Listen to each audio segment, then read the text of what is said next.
Hello बच्चों। आज हम फिर जो हमने कल पाठ छोड़ा था उसमें कुछ रह गया है, उसको आगे बढ़ाते हैं। राजा और नवाबों को अंग्रेज़ों से क्या खतरा था। कंपनी को भेंट देने और उनकी सेना का खर्चा उठाने में भारतीय राजाओं पर बहुत बोझ पड़ने लगा। राजा व नवाब व्यापार के खिलाफ नहीं थे, परंतु वे अपने राज्य से किसी और की सैनिक ताकत नहीं बढ़ने दे सकते थे। मतलब उन्हें लगता था कि हमारे राज्य में ये अंग्रेजी और फ्रांसीसी सेनाएं रहती हैं। उन्होंने कंपनी की सैनिक ताकत पर रोक लगाने की कोशिश की।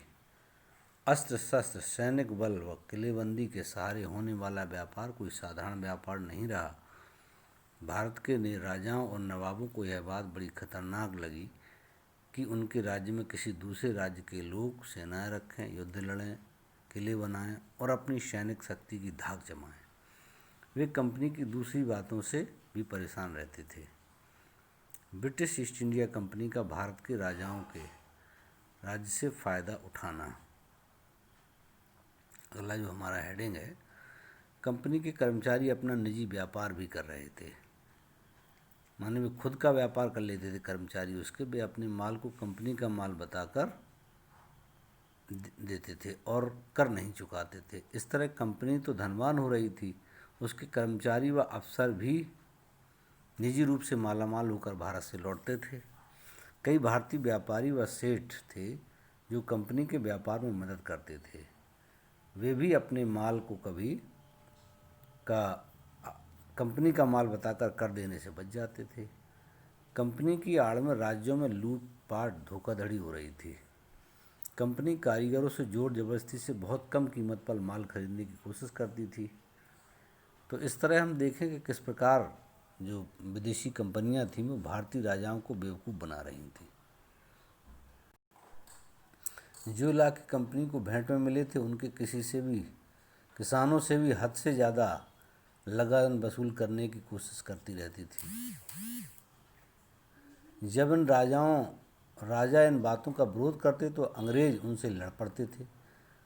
उस राजा को हटा कर वे किसी ऐसे व्यक्ति को राजा बनाते थे जो उसके व्यापार के तरीकों पर रोक न लगाए। 1756 में अली वर्दी खां की मृत्यु होने पर उसका पौत्र सिराजुद्दौला बंगाल का नवाब बना। सत्ता संभालते ही उसे घरेलू और बाहरी शत्रुओं का सामना करना पड़ा। नवाब के इन विरोधियों को बंगाल के कुछ धनी सेठों का समर्थन प्राप्त था। अवसर पाकर ब्रिटिश इंडिया कंपनी ने नवाब को विरोधियों की फौज साजिशों में भाग लेना आरंभ कर दिया। इस समय यूरोपीय कंपनियां शाही फरमान द्वारा दी गई व्यापारिक सुविधाओं का दुरुपयोग कर रही थीं। साथ ही अगर देखें तो कलकत्ता स्थित जो अपनी बस्तियां थीं उनकी किलेबंदी भी कर रही थीं। और जब सिराजुद्दौला को इसकी सूचना मिली तो उसने अंग्रेज व्यापारियों द्वारा की जाने वाली सैन्य तैयारियों पर प्रतिबंध लगाया। अंग्रेज़ों ने नवाब के आदेशों की अवहेलना की। मतलब ये कि वो इतने ताकतवर हो चुके थे अंग्रेज कि अब वो भारतीय राजाओं को हड़काने लगे थे। इससे क्रुद्ध होकर नवाब ने अंग्रेज़ों के गढ़ कलकत्ता पर आक्रमण कर उन्हें परास्त कर दिया। और जब इस घटना का समाचार चेन्नई मद्रास पहुंचा तब क्लाइव एक नौसैनिक बेड़े के साथ कलकत्ता पहुंचा। कलकत्ता पर अंग्रेज़ों का पुनः अधिकार हो गया। नवाब तथा अंग्रेज़ों के बीच अलीनगर की संधि माना समझौता हुआ। इसका मतलब था कि सिराजुद्दौला को इतना दबाया गया कि वो संधि करने पर मजबूर हो गया। 9 फरवरी 1757 को एक संधि हुई। संधि के अनुसार कंपनी को बंगाल, बिहार तथा उड़ीसा में बिना चुंगी दिए व्यापार करने का अधिकार प्राप्त हो गया। किंतु क्लाइव इतने से संतुष्ट नहीं था, क्योंकि उसे तो लगता था कि हमारे इसमें ये बाधा बन रहे हैं सिराजुद्दौला। यह तो बंगाल में अंग्रेजी राज स्थापित करना चाहता था। अतः क्लाइव ने नवाब के विरोधियों से साठगांठ शुरू कर दी और नवाब का सेनापति मीर जाफर स्वयं बंगाल का नवाब बनना चाहता था। यह विश्वासघात करके अंग्रेज़ों से जा मिला और अंग्रेज़ों ने मीर जाफर को बंगाल का नवाब बनाने और मीर जाफर ने अंग्रेज़ों को हर प्रकार की सुविधाएं देने का वचन दिया।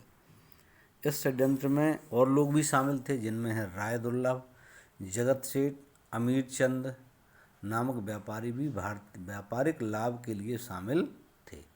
इस षड्यंत्र की योजना पक्की होते ही क्लाइव ने सिराजुद्दौला को एक कूटनीतिक पत्र लिखकर उस पर संधि की शर्तों को तोड़ने का आरोप लगाया। मतलब ये ज़बरदस्ती लड़ाई लेने वाली बात थी कि सिराजुद्दौला ने नवाब से कहा कि भाई तुमने जो शर्तें हमारे साथ की थी अलीनगर में, वो संधि आप मान नहीं रहे, और उस पर ब्लेम लगाते हुए उस पर लड़ाई की शुरुआत कर दी। इस संधि का उल्लंघन उसे दंडित करने के लिए एक बड़ी नौसेना लेकर बंगाल की राजधानी मुर्शिदाबाद की ओर चल पड़ा, और यहीं पर दोनों का युद्ध हुआ, जैसे हम कहते प्लासी का युद्ध।